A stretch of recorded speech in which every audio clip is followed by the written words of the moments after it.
she threw my notebook in the trash in front of 30 students because I wrote an equation on the wrong side of the page. I was 22.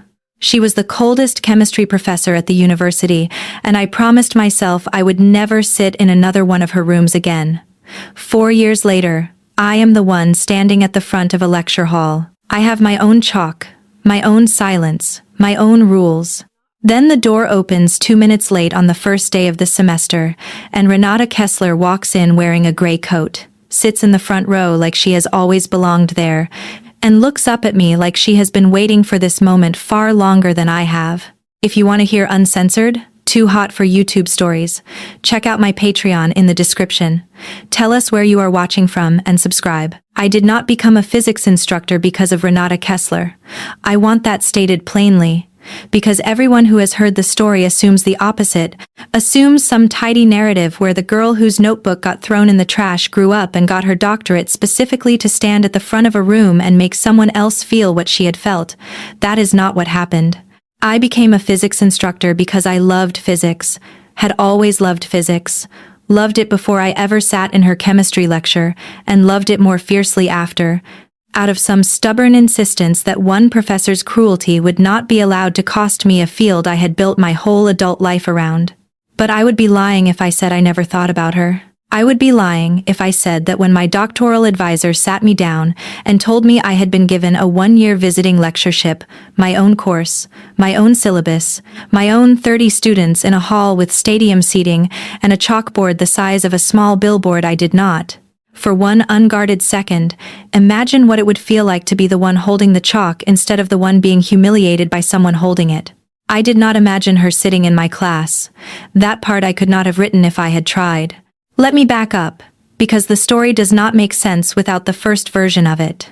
I was 22, in my final undergraduate year, needing one more chemistry credit to round out a physics degree that was otherwise finished, and Professor Renata Kessler's Advanced Inorganic Chemistry seminar was the only section that fit my schedule. I had heard about her before I ever sat in her room. Everyone had heard about her. She was, at that point, 36 years old, and already the kind of legend that undergraduate students build entire mythologies around: brilliant, unreachable, immaculately composed, the kind of professor whose office hours were technically listed, but whose door was, as far as anyone could determine, permanently and pointedly closed. She was beautiful in a way that felt almost beside the point, the way a fact is beautiful. Dark hair pulled back in a low knot that never seemed to loosen no matter how long the lecture ran.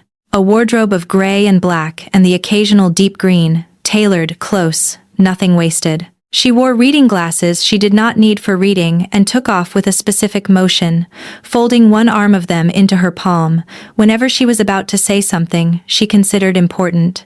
I sat in the third row. I took meticulous notes. I was, by any reasonable measure, one of the better students in that room, and I knew it. And some small vain part of me had hoped that being good at something would be enough to be noticed by her, the way it had been enough with every other professor in my academic life. It was not enough. Or, it was too much, in some way I did not understand yet. The notebook incident happened in October. 6 weeks into the semester, during a lecture on ligand field theory that I had been looking forward to for a week because I had already worked ahead in the textbook and had questions I was excited to ask. I had written that day's derivation on the left-hand page of my notebook instead of the right, which was a habit. I had left pages for lecture notes, right pages for my own working through, my own questions, my own connections to the physics. I actually lived in a system that made sense to no one but me, and had never once been anyone's business but mine. She was walking the room while she talked, the way she did, weaving between the rows with her hands clasped behind her back, and she stopped at my desk. She looked down at my notebook. She did not ask what the system was. She did not ask anything. She picked it up. I want you to understand that I did not immediately grasp what was happening. I thought, for one confused second, that she was going to use it as an example, hold it up, make some point about organization or clarity, the kind of public correction professors sometimes use to make a broader pedagogical point. I have made that kind of correction myself, now, as an instructor. It is not cruel, it is instructive. She walked to the front of the room, past her own desk, to the small waste bin beside the chalk tray, and dropped my notebook into it. "Disorganized thought produces disorganized science," she said. Not loudly, not looking at me. She said it the way she said everything, level and precise, already moving on to the next sentence of the lecture, as if she had not just taken 4 months of my handwriting and my questions and my quiet private conversation with the subject I loved most in the world and thrown it into a trash can in front of 30 of my classmates. I did not cry in the room. I want that on the record too. I sat very still, my face doing the thing faces do when they are working very hard not to do anything, and I finished the lecture, and I did not raise my hand for the rest of the semester. And at the end of class, I retrieved the notebook from the bin because it had 4 months of work in it that I was not going to simply abandon out of pride, and I walked out of that building and did not go back into it, except for the 2 remaining sessions the syllabus required of me. I got an A in the course. I want that on the record as well. Whatever she thought of my organizational habits, my chemistry was sound, and grading, at least, she did honestly. I did not see Renata Kessler again after that semester ended. I finished my degree. I went to graduate school 4 states away, in a physics department that had nothing to do with chemistry or with her, and I built, across 6 years of doctoral work, a version of myself that did not think about that notebook more than once or twice a year, usually in October, usually for no reason I could point to except the season. And then I came back. The visiting lectureship was at my own alma mater, an accident of timing more than sentiment. The position opening the same year I finished my doctorate, my advisor's old colleague running the physics department, and needing someone who could teach introductory mechanics to a lecture hall of 200, while also handling a smaller upper division seminar in the spring. It was a good job. It was, by any reasonable measure, the best job available to someone 1 year out of a doctorate, and I did not turn it down because of a woman in the chemistry department I had not spoken to in 6 years and had no reason to expect I would ever speak to again. I did not expect to see her in my building.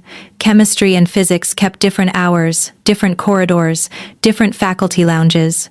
I had walked past the chemistry wing exactly twice in my first 3 weeks back on campus and had felt, both times, a small tightening in my chest that I told myself was nothing, was nostalgia, was the ordinary strangeness of returning to a place that had once made you smaller than you wanted to be. The first day of the fall semester, I stood at the front of Physics 201 Introductory Mechanics, 200 seats, the largest lecture hall in the science building, and watched the room fill in the particular chaos of the first week, students finding seats, trading syllabi, checking schedules against their phones. I had rehearsed my opening. I had a joke about Newton's third law that I was reasonably confident would land. I had built, across 1 year of teaching assistantships and 6 years of graduate seminars, a classroom persona that was warm where hers had been cold, patient where hers had been clipped, generous with my time in exactly the ways she had never been generous with mine. The door opened 2 minutes after the hour, late enough to be noticed, not so late as to be disruptive. Renata Kessler walked in wearing a gray wool coat, unbuttoned, a leather bag over one shoulder, and she did not scan the room the way a lost visitor scans a room. She walked directly to the front row, to the one open seat left in the front row, and sat down, and set a fresh notebook on the desk in front of her, and looked up at me with an expression I had spent 6 years constructing from memory and had gotten, I realized immediately, entirely wrong. I had remembered her as cold. Looking at her now, from the front of my own classroom, I saw something else. Attention. Complete, focused attention. The kind she had apparently reserved for chemistry and had never once turned on me except in the one moment that had cost me a semester of confidence. I did not say anything for a full 3 seconds. I am fairly certain, in retrospect, that this was visible to the entire room. "Good morning," I said, to everyone and to no one. "Welcome to Physics 201. She opened her notebook. She uncapped a pen. She did not look away from me. I do not remember most of what I said in that first lecture. I remember the specific gravity of trying to teach Newton's laws of motion to 218-year-olds, while the woman who had thrown my notebook in the trash sat in the front row of my classroom, 4 years older in the face and exactly as composed, taking notes on my introductory syllabus with the focused precision of someone auditing a subject she had apparently decided, for reasons I could not begin to guess at, that she needed. She stayed after class. She was the last one out of the row, methodical about packing her bag, and when the room had mostly emptied, she walked down to the front, to the small gap between the first row and my desk, and stood there with her bag over her shoulder and her coat still unbuttoned. "Professor," I said. It came out more formal than I intended, a wall I had not planned to build so quickly. She looked at me for a moment before she spoke. I had forgotten, or maybe I had never actually noticed, because I had spent that whole undergraduate semester too afraid of her to look closely, that her eyes were a very specific gray, pale and clear, the kind of gray that photographed as almost silver in the right light. The science building's fluorescent lighting was not the right light. It did not matter. I noticed anyway. "I did not realize this was your section," she said. "The registrar's website would have told you," I said. It was sharper than I meant it to be. I let it stand. Something moved across her face, not quite a flinch, a recalibration. "I have been auditing courses outside my department this year," she said. "A sabbatical project, cross-disciplinary methodology, in undergraduate instruction. I did not choose this section for any reason beyond the schedule fitting my other commitments." I did not believe her. I want to be honest about that, because the rest of this story only makes sense if I am honest about the exact quality of my disbelief. I did not think she was lying, exactly. I thought she was telling herself a version of the truth that was easier to hold than the actual truth, which is a thing composed people do when the actual truth is inconvenient to a life they have built very carefully. "That's a coincidence," I said. "It is," she said. And then, after a pause that lasted slightly too long to be comfortable, she said, "I remember you." I felt something happen in my chest that I did not have a polite name for. "I imagine you do," I said. "You threw my notebook in the trash." I watched the sentence land. I watched her absorb it the way she absorbed everything, without visible motion, the information disappearing into whatever internal architecture she used to process things she did not want to feel in front of witnesses. There were no witnesses left in the room. It did not seem to matter. The architecture ran anyway. "Yes," she said. "I did." I had expected an excuse. Some version of the sentence she had said that day in the lecture hall, "Disorganized thought produces disorganized science," repackaged as an explanation instead of a verdict. I had, somewhere in the 6 years since, built an entire rehearsed response to that excuse, a whole speech I had never gotten to give because she had never been in a room with me long enough to receive it. She did not give me the excuse. She said, "I did," and then she said nothing else, and stood there in the front row gap of my classroom with her bag over her shoulder, waiting for whatever I was going to do with that admission. I do not know why I did what I did next. I have turned it over many times since, and the best explanation I have is that I was 22 years old for exactly as long as it took her to say those 2 words, and then I was 26. Standing at the front of my own classroom with my own doctorate and my own 30 now 200 students, and something in me that had been braced for 6 years finally understood it did not have to brace anymore. "I'm teaching this class from now until December," I said. "If you're auditing for a methodology project, you're welcome to stay. If you're here for another reason, I would like you to tell me what it is before the second lecture." She looked at me for a long moment. "I'll consider the question," she said, and left. She was in the front row on Wednesday. I want to describe what it was like teaching a lecture hall with Renata Kessler in the front row, because I do not think I can adequately convey the rest of this story without conveying that specific, ongoing strangeness. She took notes constantly, in a small, precise hand I remembered from the margins of a returned problem set 6 years earlier, the kind of handwriting that looked like it had never once made an unnecessary mark. She asked, on average, 1 question per lecture, always sharp, always exactly the question that exposed the one soft spot in whatever explanation I had just given, the kind of question a genuinely brilliant person asks when they are actually curious rather than performing curiosity for an audience. She never asked it unkindly. That was, perhaps, the most disorienting part. I had built 6 years of memory around a woman who used questions as weapons, and the Renata Kessler sitting in my front row asked questions the way a careful reader underlines a passage not to correct, but to understand. By the third week, I had stopped being surprised to see her there, and started being aware, in a low and constant way, of exactly where in the room she was sitting, exactly what she was writing, exactly how she reacted, a small crease between her eyebrows, gone almost as soon as it appeared when I explained something in a way she found particularly elegant. I noticed the crease the way you notice weather. Constantly, involuntarily, with no ability to stop. I told myself this was professional awareness. I told myself that any instructor would be aware of the most attentive student in a lecture hall of 200. That noticing her was not different in kind from noticing the students who fell asleep in the back row or the ones who came in 10 minutes late every single session. I told myself this for approximately 4 weeks, until the day she stayed after class again and I understood, watching her gather her things with the same unhurried precision she brought to everything, that I had been lying to myself in a fairly comprehensive way. "I owe you an answer," she said, when the room had emptied, "to your question about why I'm here." I set down the chalk. I need it to have been my hands doing something ordinary while she said whatever she was about to say, because I remember very specifically wanting my hands to be doing something ordinary. "I'm listening," I said.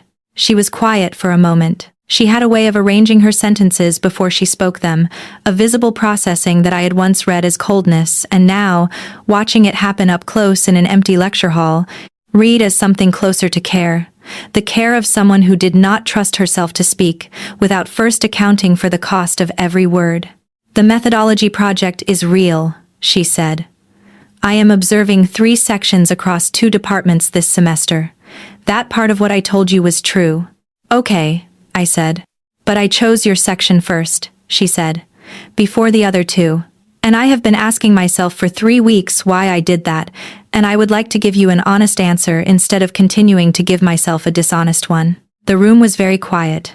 200 empty seats have a specific kind of silence, a kind that makes even a level voice sound loud. "I threw your notebook away because you frightened me," she said. I did not understand the sentence.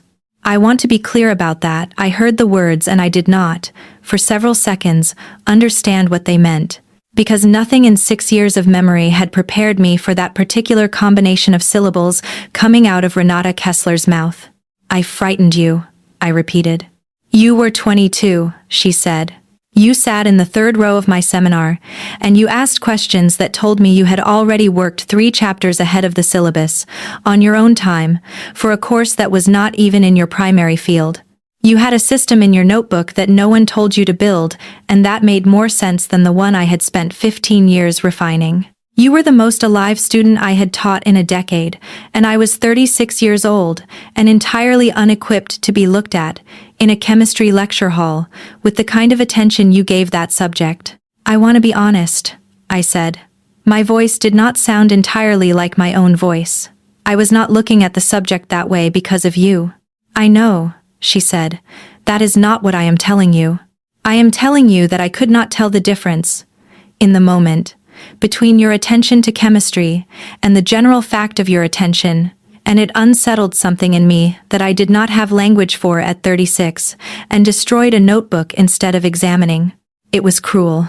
It was inexcusable on any pedagogical ground I have ever claimed to stand on. I have thought about it, on and off, for 6 years, and I did not expect the opportunity to say so directly to the person it happened to, and now that opportunity exists and I find I would rather say it badly than not say it at all. I stood at the front of my own classroom and looked at a woman I had spent 6 years constructing as a villain in the private mythology of my own education, and watched her take apart that mythology, in real time, with an honesty I had not once, in 6 years, imagined her capable of. "Why now?" I said. "Why the audit?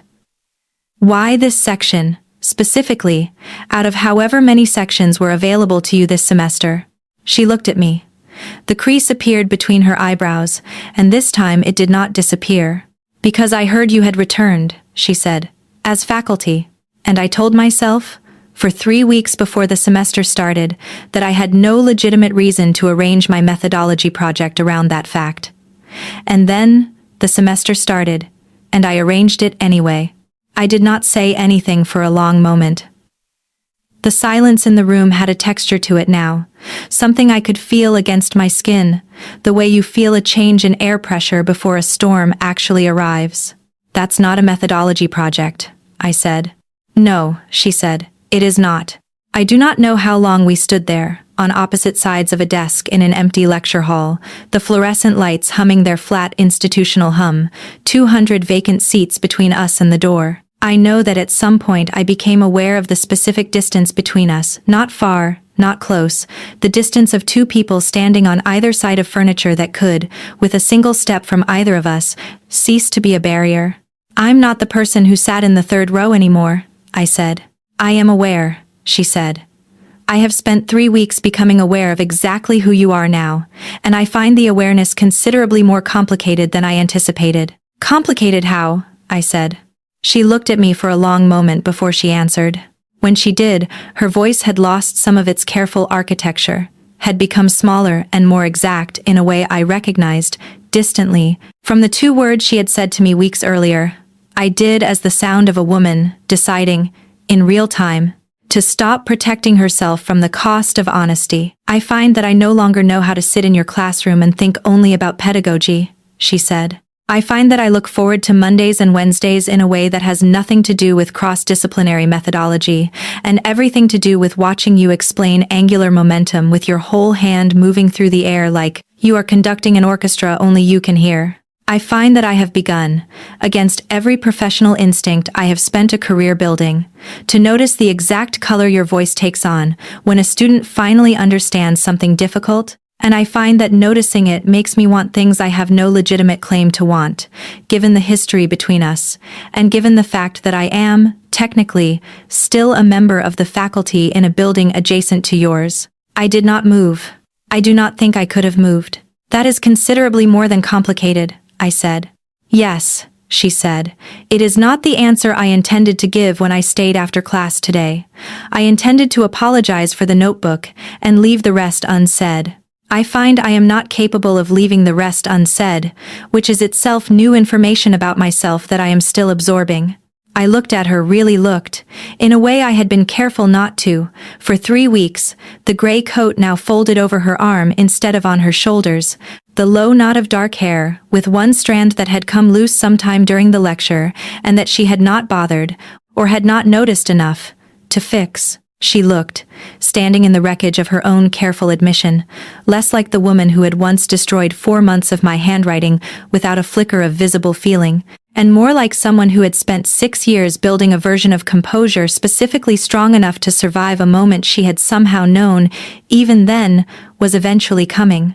I need you to say one more true thing, I said, before I decide what to do with any of this. She waited. Say why the notebook, specifically, I said. Out of every possible response to being unsettled by a 22-year-old student, why that one? Her jaw tightened. I watched it happen and understood, for the first time, that I had learned to read her the way she had apparently spent 3 weeks learning to read me. Because it was yours, she said. Because it was the most honest thing in that room. Page after page of a mind working through a subject it loved with no audience in view, and I could not bear being unable to look away from something that honest, while being expected to remain the most composed person in the building. Destroying it was the only tool I had. It was the wrong tool. It has taken me 6 years and considerable professional discomfort to admit that to the one person entitled to hear it. I let the silence hold for a moment before I answered. That's the first time anyone has ever explained cruelty to me in a way I actually believed, I said. I am not asking you to forgive it, she said. I am asking you to let it be true, which is a smaller thing, and the only thing I currently have any right to ask for. I came around the desk. I do not remember deciding to do it. I remember the specific detail of the chalk dust on my fingers, and the fact that I was aware of it because I did not want to touch anything with those fingers until I had made a decision about what I was actually doing, standing 3 feet from a woman I had spent 6 years afraid of, and had spent the last several minutes discovering I was no longer afraid of at all. "I'm going to ask you something," I said, "and I need the same honesty you just gave me." She held my gaze without flinching, which I was coming to understand was the single most consistent thing about her. "Ask," she said. "If I close this distance right now," I said, "would you tell me to stop?" Something moved through her face that I had never once seen there, in an undergraduate lecture hall 6 years earlier. Not composure breaking, exactly, but composure finally being permitted to serve something other than its own maintenance. "No," she said, "I would not tell you to stop." I closed the distance.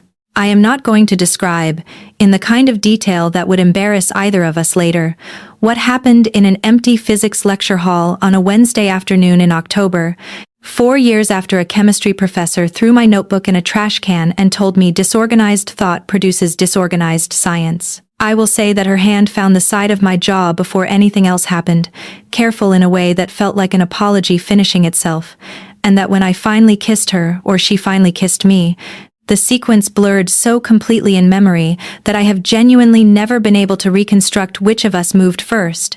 It was not the kiss of 2 people acting on a sudden impulse. It was the kiss of 2 people who had each spent 3 weeks, or 6 years, depending on how you counted the beginning, cataloging every reason not to, and running out of them one by one until nothing remained but the wanting.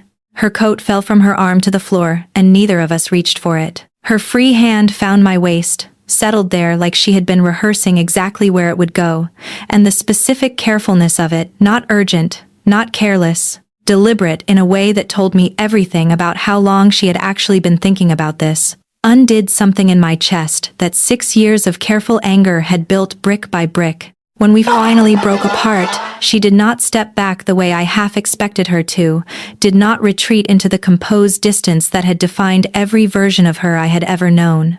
She stayed exactly where she was, her forehead nearly resting against mine, breathing in a way that was not quite steady, which was, I understood in that moment, the single most honest thing I had ever witnessed her do. "This is considerably more complicated than a methodology project," she said, against my skin, and I felt the words more than heard them. I laughed. I could not help it.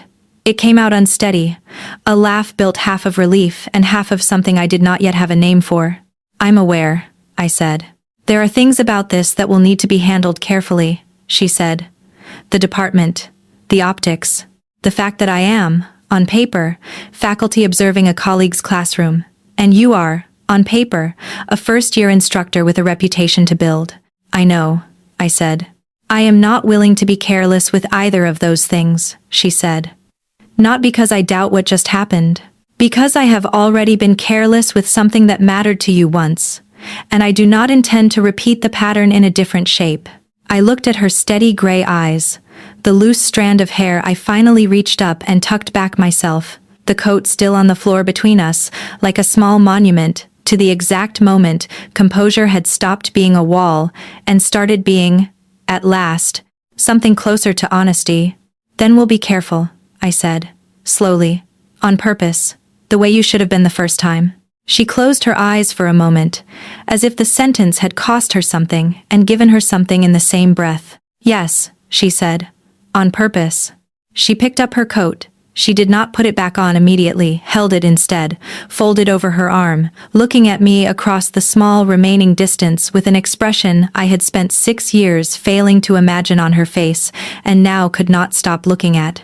"I have office hours in the chemistry building on Thursdays," she said. "They are, as you may recall, technically listed and effectively unused." "Effectively," I said. "I would like that to change," she said. "If you were interested in the kind of conversation that does not fit inside a lecture hall between classes." "I'm interested," I said. She almost smiled. It was the smallest possible version of it, the corner of her mouth moving a fraction of an inch, but I had spent 3 weeks learning to read every millimeter of her, and I caught it completely. "Thursday," she said. She left.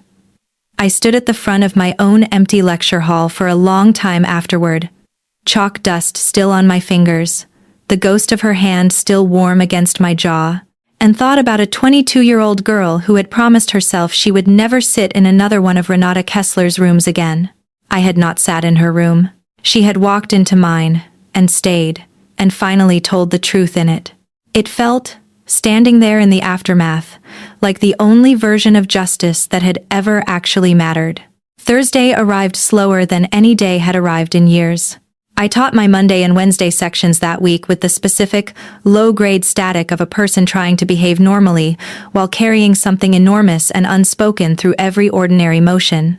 I wrote out the derivation for rotational inertia on the board and thought about the exact weight of her hand at my waist. I answered a sophomore's question about reference frames and thought about the word Thursday, the way she had said it, quiet and certain, like a coordinate she had already fixed on a map. She was in the front row both days. She took her usual notes in her usual small, exact hand. She asked one question on Monday about torque that was, I understood by then, not really about torque at all. It was about whether I would meet her eyes across 200 students and hold the look a half-second longer than pedagogy required. I did. She wrote something in her notebook afterward that I would have given a great deal to read. On Wednesday, she stayed exactly 4 seconds after the bell, long enough to say, quietly, near my desk, Thursday, at 11, and nothing else, and then she was gone before I could answer, which I understood to be its own kind of answer. She had said what she needed to say and trusted me to arrive. I arrived at 10:58. The chemistry building smelled the way it had smelled 6 years earlier, that specific mineral coolness of old radiators and older stone, and walking its corridors again produced a strange doubled sensation, my 22-year-old self and my 26-year-old self occupying the same hallway at once, one of them flinching at every closed door, and the other one walking directly toward the one door she had been told, explicitly, to open. Her office was at the end of the third-floor corridor, a corner room with 2 tall windows and the particular clutter of a working scientist rather than the sterile emptiness I had half-expected stacks of journals. A whiteboard covered in a reaction mechanism I did not recognize. A single photograph on the shelf behind her desk that I could not see clearly from the doorway, and did not, that first Thursday, feel entitled to ask about. She was standing at the window when I knocked, and turned, and something in her face did the thing it had started doing around me, not quite a smile, but the muscles that would have made a smile visibly deciding not to hold themselves in their usual careful configuration. You came, she said. You told me Thursday, I said. I don't disobey direct instructions from senior faculty. The corner of her mouth moved, the fraction of an inch I had learned to watch for. Close the door, she said. I closed it. We did not, that first Thursday, do anything that would have alarmed even the most vigilant chair of either department. We sat on opposite sides of her desk, the desk itself a strange formal barrier neither of us moved to remove, and she asked me about my dissertation, and I asked her about the reaction mechanism on the whiteboard, and somewhere in the middle of an actual, substantive conversation about coordination, chemistry, and its unexpected overlaps with the electromagnetic theory. I taught 2 floors and 1 building away. I understood that this, the desk, the careful distance, the real conversation happening across it was itself a kind of intimacy neither of us had built with anyone else in a long time. I have not had many people to talk to about the actual work, she said, near the end of the hour, turning her reading glasses over once in her hand. Colleagues, certainly. Collaborators, but not, she paused, searching for the specific word, not someone who wanted to understand it for its own sake, rather than for what it could do for them professionally. I want to understand it for its own sake, I said. I am aware, she said. I am slowly coming to accept most of what I find myself unable to look away from. I left her office 40 minutes later than I had planned, having missed a departmental meeting I would later apologize for, with a vague and entirely honest excuse about being caught in a conversation that ran long, and walked back across campus in the cooling October air, feeling something I did not immediately recognize because it had been absent from my life for long enough that its return felt almost unfamiliar. It took me most of the walk back to my own building to name it. Hope. Not the anxious, hedged variety I had learned to protect myself with. The plain kind, undefended. The kind you only risk when something has already begun proving itself trustworthy. The second Thursday, she made coffee in the small kitchenette down the hall from her office and brought 2 cups back, and when she set mine down in front of me, her fingers brushed the back of my hand in a way that was almost certainly deliberate and definitely not accidental, and neither of us commented on it. And the not commenting was its own kind of conversation. The third Thursday, I arrived to find her office door already open, which had not happened before, and she looked up from a stack of papers and said, without any preamble at all, I told my department chair I would be reducing my methodology observations to 2 sections instead of 3. Which section did you cut? I said, though I already knew. The one that had nothing left to teach me, she said. I sat down across from her. Not at the desk this time she had, at some point between the second Thursday and the third, moved the second chair from its position across the desk to a spot beside it, closer, angled toward hers, a change so small I would not have caught it if I had not been cataloging every millimeter of that office the way I cataloged every millimeter of her face. I sat where the chair now was.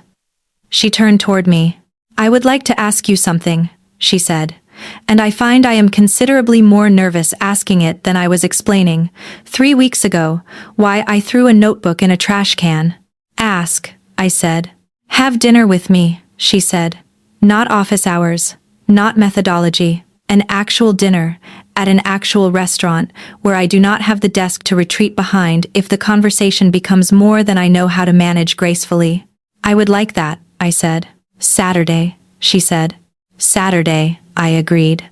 I want to tell you about the restaurant, because I think the specific ordinariness of it mattered more than either of us expected going in. It was a small Italian place, 4 blocks from campus, the kind of restaurant graduate students went to on the rare occasions they had both money and time, warm light, and mismatched chairs, and a waiter who had clearly worked there for a decade and greeted Renata by name, which told me something about the frequency of her solitary dinners that I filed away without comment. She wore a deep green dress instead of the gray and black I had only ever seen her in, and her hair was actually down, not merely loosened by the end of a long lecture, deliberately down, dark and slightly waved where it had spent years, pinned into submission, and the sight of her sitting across a small table in ordinary restaurant light, entirely unarmored, did something to my chest that I am not sure I have fully recovered from, even now.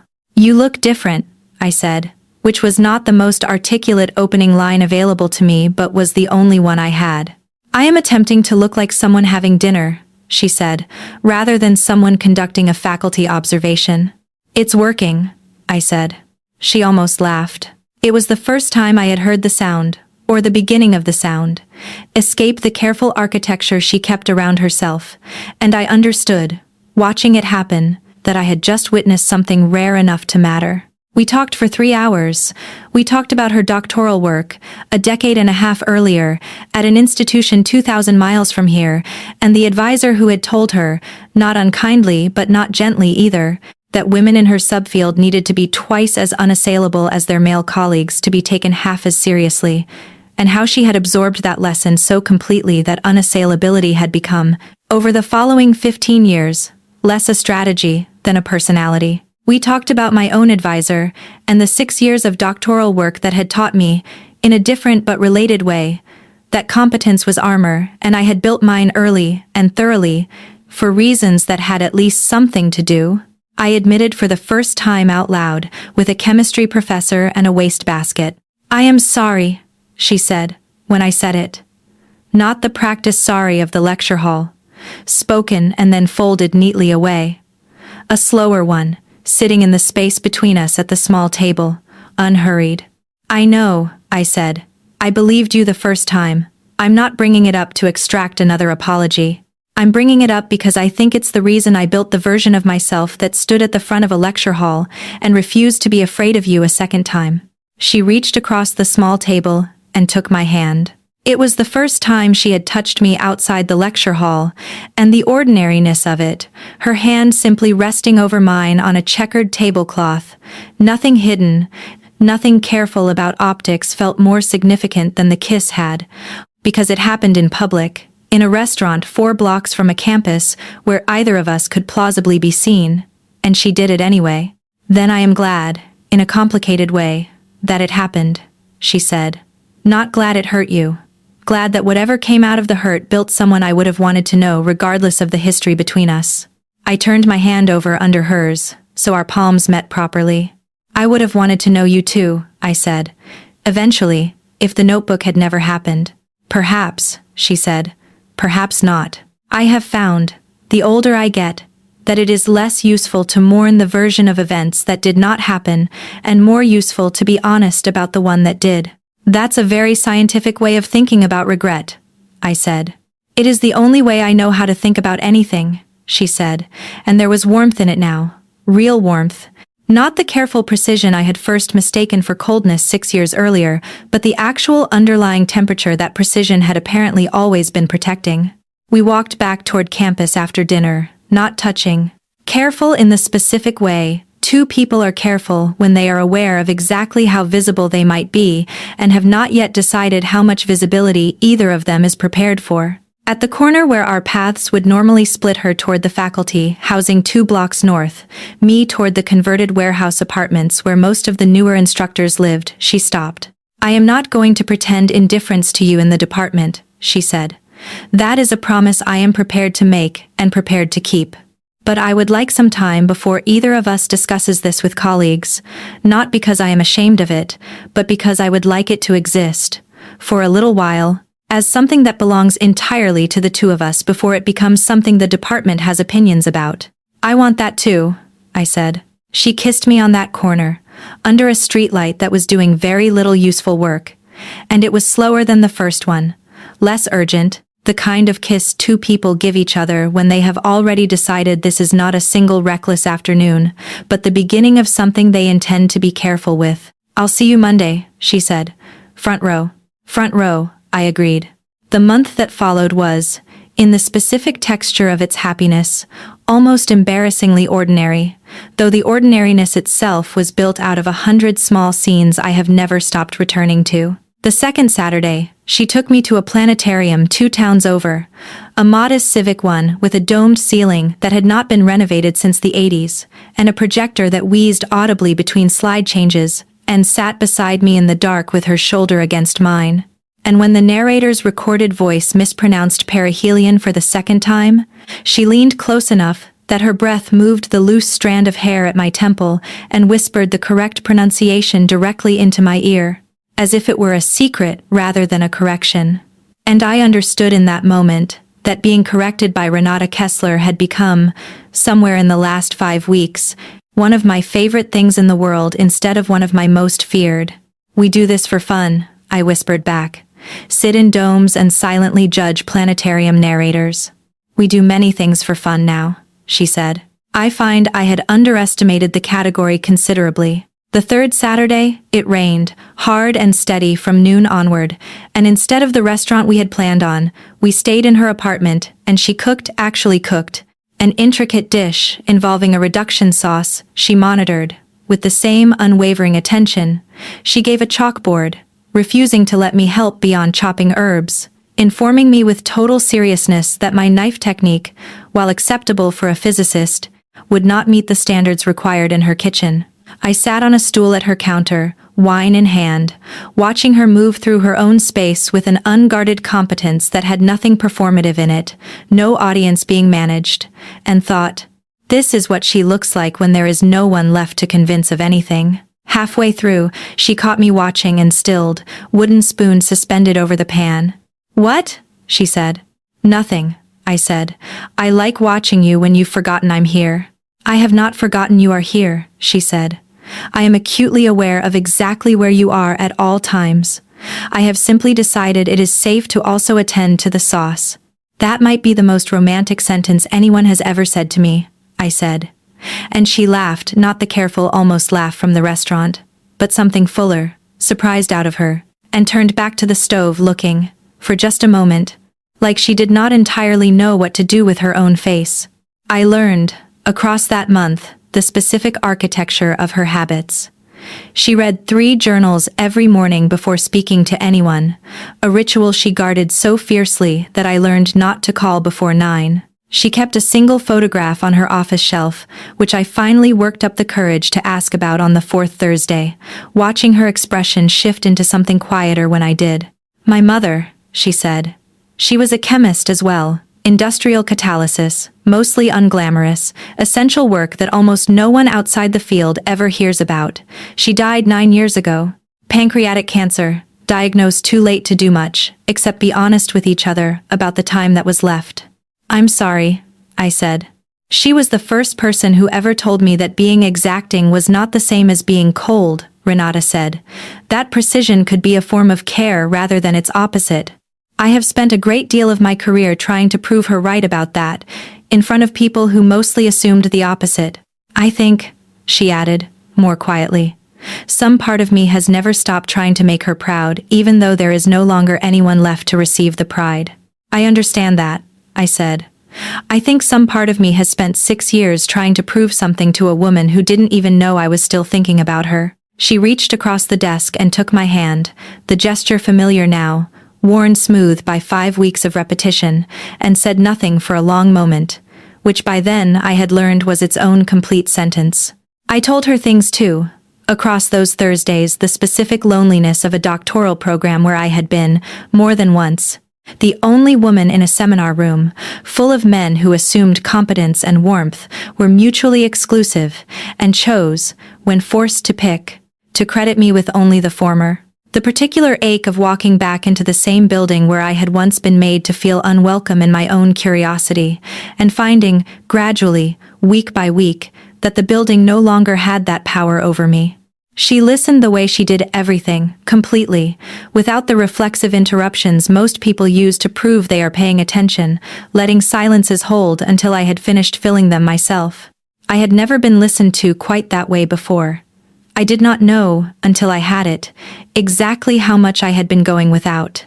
The front row of my lecture hall became, over that month, a landmark my eyes found before I had consciously decided to look for it, the way you navigate an unfamiliar city by a single fixed point, without quite noticing you have started doing it. She was there every Monday and Wednesday, notebook open, pen already uncapped before I had finished writing the date on the board, asking her one sharp question per lecture, never performative, never designed to be noticed, always the exact question that revealed the one soft spot in whatever explanation I had just given. On the 3rd Wednesday of that stretch, I was working through a problem involving conservation of angular momentum, a spinning figure skater pulling her arms inward, the classic demonstration, and I looked up mid-sentence and found Renata watching me with an expression that had nothing to do with physics at all.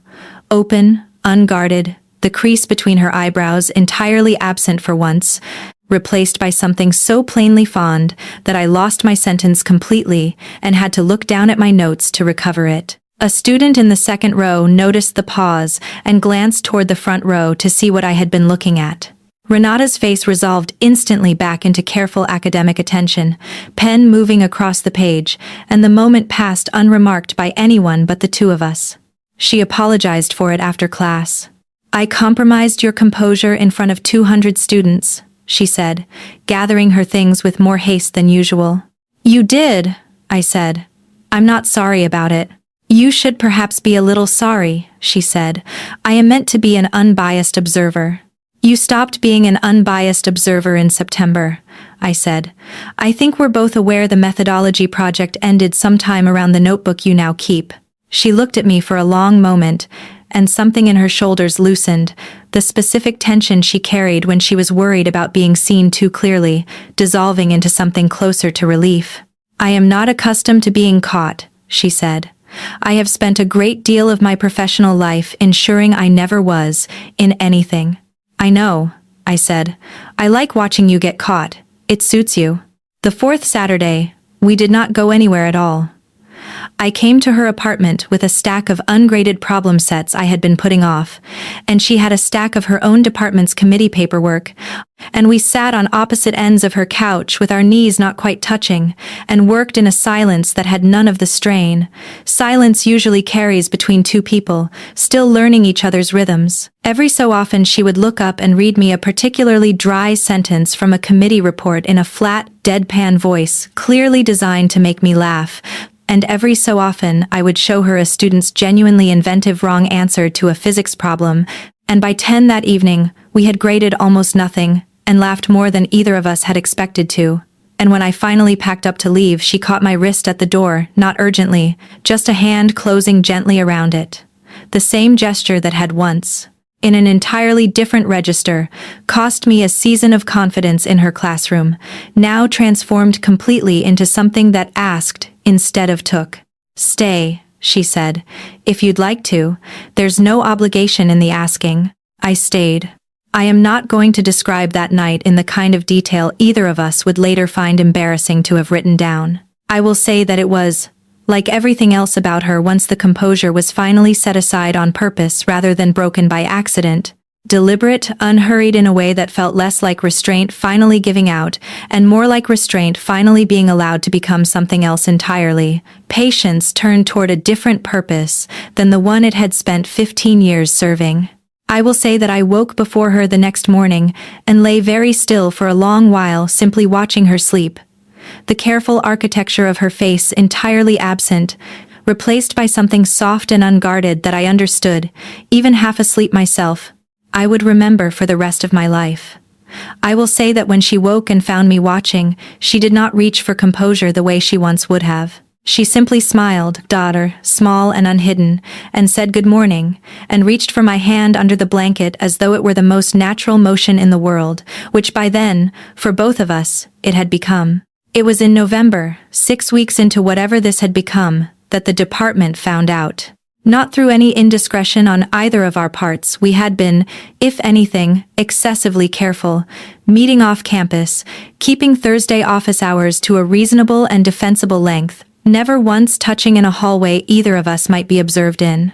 It found out because Renata's department chair, reviewing the semester's cross-disciplinary methodology reports, noticed that her attendance in physics, 201, had not merely continued past the point she had told him she would reduce her observations, but had, in fact, become more consistent than her attendance in either of the two chemistry sections she was nominally supposed to be prioritizing. He called her into his office on a Tuesday afternoon.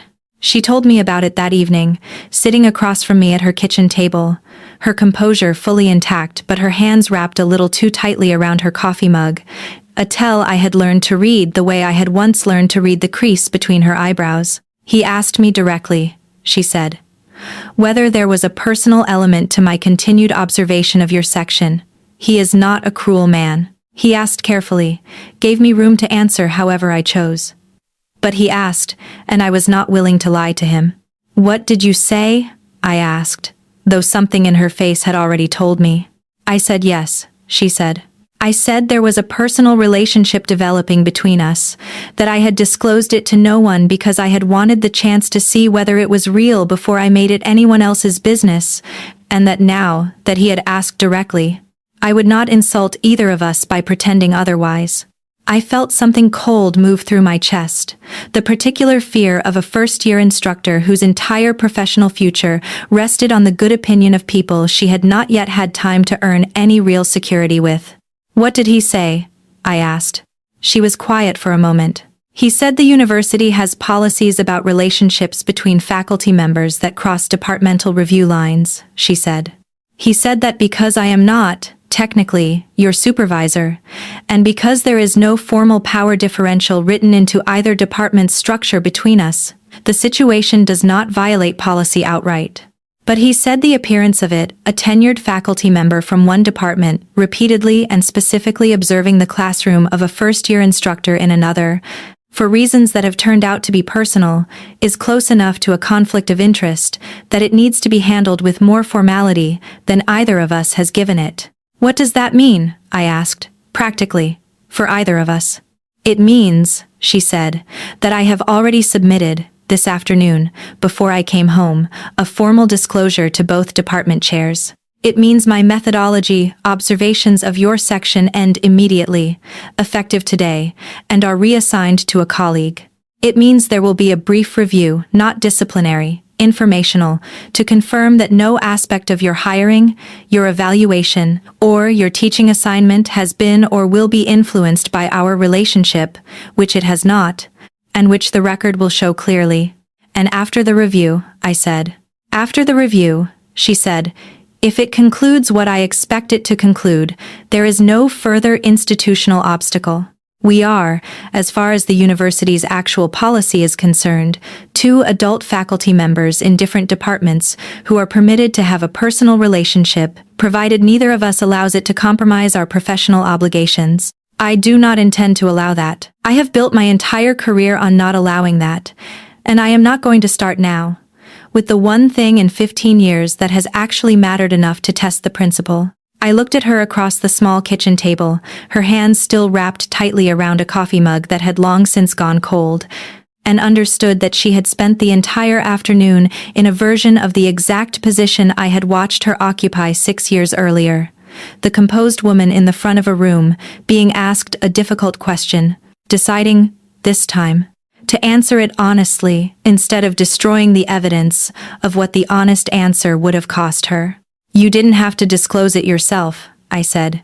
You could have waited until he asked more directly, built more deniability.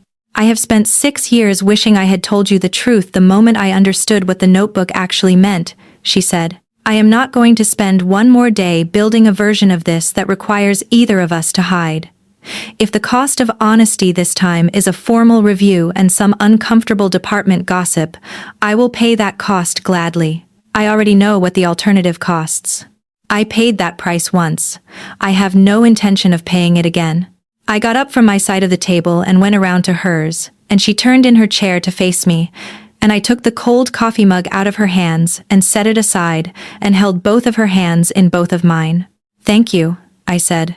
For what, specifically? She asked, because she always wanted the specific version rather than the vague one. For telling the truth even when it was inconvenient, I said. For not needing me to protect you from the consequences of loving me honestly. I don't think I've ever had that before. Something moved across her face, unguarded in a way I had only seen a handful of times in 6 weeks. Loving you honestly, she repeated quietly, as if testing whether the sentence would hold its shape once spoken aloud. I didn't plan to say it that plainly, I said. I am glad you did, she said. I have been assembling the courage to say something very similar for approximately 2 weeks and have kept losing my nerve at the final syllable. You. Losing your nerve, I said. Regularly, she said. You have simply never been in the room at the moment it happens, because I am considerably better at hiding it than you appear to be. I kissed her then, in her kitchen, with cold coffee going colder beside us and a formal disclosure sitting somewhere in an administrative inbox 2 buildings away, and it did not feel like the reckless first kiss in an empty lecture hall 6 weeks earlier. It felt like the kind of kiss that arrives after 2 people have already decided, separately and then together, that whatever this cost either of them, they intended to keep paying it. The review took 11 days. It was, exactly as Renata had predicted, informational rather than disciplinary, a brief meeting with both department chairs, a confirmation that my hiring had been finalized 4 months before Renata's methodology project began, that my teaching evaluations had been conducted by a separate committee with no chemistry department involvement, that no aspect of my professional standing had been touched by her presence in my classroom except, the physics chair noted dryly, an unusually high attendance rate in the front row. At the end of the 11 days, both chairs signed off. The relationship was noted, formally, in both of our personnel files, as disclosed and reviewed, with no conflict of interest identified. Renata's methodology project concluded with her 2 remaining sections, in chemistry and in a mechanical engineering seminar that had nothing to do with either of us. She stopped attending Physics 201 as an official observer. The 11 days themselves had not been easy, whatever the tidy outcome suggested in hindsight. I want to be honest about that, Because I think it does both of us a disservice to skip past the part where it was frightening. The department gossip arrived within 48 hours, the way it always does, moving through faculty lounges and shared printer rooms faster than actual consensus ever managed to. I heard about it secondhand, a colleague mentioning, with careful neutrality, that she had heard something about Professor Kessler and one of the new instructors, phrased as a question I chose, that first week, not to answer. Renata heard it more directly. She told me, on the fourth night of the review, sitting at her kitchen table with the stillness she carried when working hard not to let something show, that a senior colleague she had known for over a decade, once something close to a friend, had stopped her outside the faculty mailroom and asked, without much subtlety, whether she understood how this looked. "What did you say?" I asked. "I told him it looked exactly like what it was," she said. Two adult faculty members from different departments, no supervisory relationship, no policy violation, disclosed voluntarily the moment it became relevant to disclose. I told him I was aware of how these things can look from the outside and that I had built my entire career on being more careful about appearances than almost anyone else in this building, and that I did not intend to let 15 years of that carefulness be spent apologizing for the one thing that had finally made me happy. "That's a good answer," I said. "It did not feel like a good answer while I was giving it," she said. "It felt like standing in a corridor being told that something true about my life was, to someone else, a liability. I spent 15 years making myself unassailable so no one would ever look at me that way. I did not enjoy it as much as I had prepared myself to." I reached across the table and took her hand, the gesture worn smooth now by weeks of repetition, familiar enough that neither of us needed to say anything about it. "I'm sorry," I said. "You spent 15 years building armor, took it off for me, and got hit with the exact thing the armor was for." She turned her hand over under mine, palm to palm. "I would build the armor again if I had to," she said. "But having taken it off, I find I am far less interested in wearing it than I once was. Whatever this costs a colleague's disapproval, a week of uncomfortable corridors, I have already decided it costs less than the alternative." "The alternative," I said. "Spending the rest of my career the way I spent the first 15 years of it," she said. "Composed and correct, and entirely alone in the specific way that composure requires. I have already lived that version. I am not going back to it for the sake of a corridor conversation." There was one moment, on the 7th day, when I nearly lost my own nerve. My own department chair, not unkind, but visibly uncomfortable with the position the situation had put him in, called me into his office and asked, gently, whether I had considered how the relationship might affect my standing when my visiting lectureship came up for renewal in the spring. He did not say it as a threat. He asked it the way a decent person asks a difficult question without meaning it as a warning. I sat in his office and felt, for the first time since the empty lecture hall in October, the old fear again, not fear of Renata, but fear of the machinery around us. The review committees and departmental politics that could decide my career was worth less than someone else's comfort with who I loved.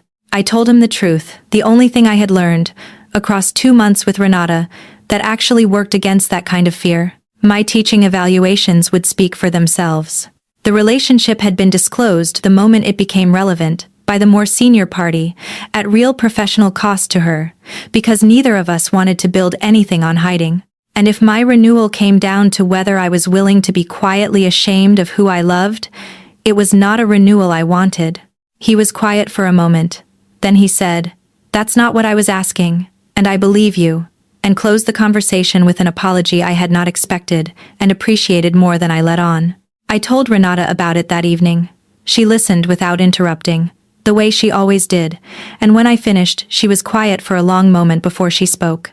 "I am proud of you," she said, "not because you needed my approval, because I recognize, in what you described, the exact shape of a fear I spent 15 years organizing my life around avoiding, and you walked into it and said the true thing anyway, on the 7th day of a review that could have gone badly, for my sake as much as your own." "It wasn't only for your sake," I said. "It was for mine too. I didn't want a version of this career that required me to be quiet about you." She kissed me then, slow and unhurried, the kind of kiss that did not need to prove anything because both of us already knew what it meant. By the time the 11 days ended and both chairs signed the review closed, the fear had not vanished entirely, but it had become something we both knew how to carry together, instead of alone. She stopped attending Physics 201 as an official observer the day the review closed. I remember watching her pack up her bag in the front row for what I assumed, incorrectly, would be the last time, and feeling a small, unexpected grief at the thought of the front row being empty on Monday. It was not empty on Monday. She kept coming to the front row anyway. I asked her about it, the first Monday after the review closed, watching her settle into the same seat she had occupied since September, notebook already open. "You're not observing anymore," I said, after the lecture, when the room had emptied. "Officially." "I am aware," she said. "I find I no longer wish to observe you as a methodology subject. I wish to continue learning physics from you because I find, entirely apart from any professional justification, that I enjoy it. And because I enjoy watching you teach a subject you love with your whole body in a way I have not permitted myself to watch anyone do anything in a very long time." "That's not a research justification," I said. "No," she agreed. "It is simply the truth, offered without the cover of one." She stayed in that front row through the rest of the semester. December arrived with the particular hush of a campus preparing for finals, and the last lecture of Physics 201 fell on a gray Wednesday 2 weeks before Christmas, the 200 seats filling for the final time with students who would, most of them, never think about angular momentum again once the exam was behind them, and one who would think about very little else, in one form or another, for the rest of her life. I gave the last lecture the way I try to give every lecture, with my whole attention, my whole hand moving through the air the way Renata had once told me it did, conducting an orchestra only I could hear. When it ended, when the applause that closes out a semester's final class rose and then dissolved into the ordinary shuffle of backpacks and coats, she stayed in her seat until the room had nearly emptied, watching me erase the board with the specific patience of someone who has learned that some moments are worth waiting for rather than rushing toward. I came down to the front row when the last student had gone. 6 years ago, I said, you told a room full of 22-year-olds that disorganized thought produces disorganized science, and then you threw my notebook in a trash can. I am aware of the historical record, she said, with the faint dryness that had become, over 3 months, one of my favorite things about her. I have a notebook for you, I said, and took it out of my bag, a plain black one. Unremarkable, the kind you could buy at any campus bookstore. I have been keeping it since October. Since the first Thursday. She took it from me carefully, the way she took everything, and opened it, and I watched her read the first page, which was not physics, and was not chemistry, and was, instead, a single sentence I had written the night after our first dinner and had been adding to, once a week, every Thursday since. A small, specific, dated account of exactly what I had come to love about her, one entry at a time.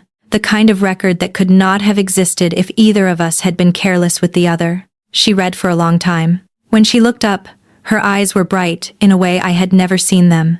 Not composed at all, not carefully assembled, entirely undone in the particular way that only happens when someone has been loved, specifically and completely, and has finally been shown the evidence. I am never throwing anything of yours away again, she said, and her voice did not hold its usual precision. It held something raw, something that had been sitting underneath the precision for 15 years, waiting for the one person who might make it safe to surface. I know, I said. I built it to be unthrowawayable. It's the whole point. She closed the notebook carefully, held it against her chest the way you hold something you intend to keep, and looked at me across the small remaining distance of an emptied lecture hall for the second time in 3 months. I love you, she said, plainly. Without an audit, a methodology, a careful architecture built to survive the saying of it. I love you, and I have for longer than either of us has had the courage to say, and I intend to spend considerably more than a semester proving it. I love you too, I said. I have for exactly as long as it took you to stop lying to yourself about why you were sitting in my front row. Approximately 3 weeks, she said. I did the math. Of course you did, I said. She kissed me in the empty lecture hall, the notebook still held against her chest, and outside the tall windows the December light was doing the flat gray thing December light does at 4 in the afternoon. And none of it mattered. None of the 6 years, or the 11 days of review, or the careful architecture either of us had built to survive being unloved, because all of it had led, with a kind of precision neither chemistry nor physics could fully account for, to exactly this. We had dinner that night at the same small Italian restaurant, the waiter greeting us both by name now, and she told me, over wine, that she had already spoken to her chair about the following semester, about the possibility of co-designing an interdisciplinary seminar that would combine physical chemistry and classical mechanics. Something neither department currently offered, something that would require the two of us to teach, officially and visibly, in the same room, together, for an entire semester. That's either an excellent academic idea or a terrible personal one, I said. Why not both? She said, and there was the almost laugh again, less rare now, more willing to arrive. The seminar was approved in January. We taught it together the following fall. 2 instructors at the front of one classroom, our names printed side by side on a syllabus for the first time, and on the first day, when the students filed in and found their seats, I watched Renata Kessler stand at the front of a room she had once used to make a frightened 22-year-old feel smaller than she was, and watched her look out at that room with the specific, open warmth of a woman who had finally stopped mistaking honesty for danger. We had spent most of the summer building that syllabus together, arguing amiably over whose material came first, whether thermodynamics belonged in week 3 or week 5. It was, I told her, more than once, the most enjoyable disagreement I had ever had with anyone, and she told me she had never before found genuine pleasure in being contradicted, and had apparently been saving that particular pleasure for me without knowing it. The classroom itself was smaller than either of our usual lecture halls, seminar-sized, 30 desks arranged in a loose horseshoe instead of the stadium rows I had grown used to, close enough that neither of us could disappear into a podium the way we might have in a larger room. It felt, standing there together on the first morning, less like teaching and more like hosting the two of us welcoming 30 students into a space we had built jointly, out of 2 departments and 2 disciplines and, though neither of us said it aloud in front of the students, out of a notebook that had once been thrown away, and a notebook that had, months later, been kept. I had worried, in the weeks leading up to that first class, whether the specific electricity of the front row would survive being folded into the ordinary daily rhythm of shared teaching. It did not merely survive. It changed shape into something steadier, not the charged awareness of being watched, but the quieter, more durable pleasure of being known, completely, by someone standing 3 feet away who trusted me enough to hand a room a difficult question and let me answer it in my own way, the way I had learned, over a year, to do the same for her. She caught my eye across the lectern before the first sentence of the semester and said, quietly, only for me, "We should probably start with the syllabus." "Probably," I agreed. She smiled, a real one, unguarded, the kind she had spent 15 years learning not to give away for free, and had finally decided, with me, was worth giving away completely, and turned to the room, and began. The semester that followed was, by any measure, either department cared to apply, a success. The seminar filled its enrollment cap within a day of opening, filled a waitlist within 2, and by October the department chairs who had once sat across a desk from Renata, asking careful questions about optics, were citing the course, without apparent irony, as a model for interdisciplinary collaboration going forward. Neither of us pointed out, in those meetings, exactly how personal the collaboration had first been. Some truths did not need an audience beyond the 2 people who had lived them. On the last day of that semester, nearly 14 months after a gray coat had walked through a lecture hall door 2 minutes late, Renata found me erasing the board after the final class, the way she had found me in December of the year before, and waited until the room had emptied, the way she always did. "I have something for you," she said, and handed me a small package wrapped in plain brown paper, no bow, nothing performative about it, which was exactly like her. Inside was a notebook, black, unremarkable, the same kind I had once given her. I opened it and found the first page already filled in her small, exact hand, a single dated entry, the same format I had built for her a year earlier, except this one began not with October, but with the very first Wednesday, the day she had walked into my classroom in a gray coat and sat down in the front row like she had always belonged there. "I have been keeping this since the day the review closed," she said. "I did not tell you, because I wanted it to be complete before I gave it to you, and because I find, even now, that I still occasionally need a little more courage than I would like to admit before handing you the truest things I have." I read the first several entries standing right there at the front of the empty classroom, and by the third one my eyes had gone unhelpfully blurry, and she stood beside me saying nothing, letting the silence hold the way I had learned, over 14 months, that she always let silences hold when they mattered most. "Unthrowawayable," I said finally, echoing my own words back to her from a year before. "Entirely," she agreed. We walked out of that building together, into an October evening that felt, in every way that counted, like the beginning of something built to last considerably longer than a semester, and neither of us looked back at the empty classroom, because we both already knew exactly what we were carrying forward from it.